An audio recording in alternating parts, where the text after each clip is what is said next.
Hi friends, ఇవాళ మీకు east facing ఇల్లు అయితే చూపించబోతున్నాను. ఇది వచ్చేసి 25x48 కొలతల గల ఈస్ట్ ఫేసింగ్ హౌస్. మొత్తం 133 గజాలు. ఈ బిల్డింగ్ అవుట్ సైడ్ ఎలివేషన్ ఈ విధంగా వచ్చింది. బిల్డింగ్ అయితే ఆల్రెడీ కన్స్ట్రక్షన్ పూర్తి అయిపోయింది. Car parking. ఈ బిల్డింగ్ మనకి రీసేల్కి వచ్చింది. ఇదంతా కూడా ఫ్లోరింగ్ టైల్స్, ఎంట్రన్స్ గుమ్మం, మెట్లు, out side bathroom,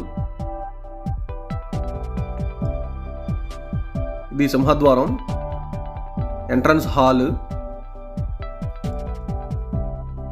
POP ceiling,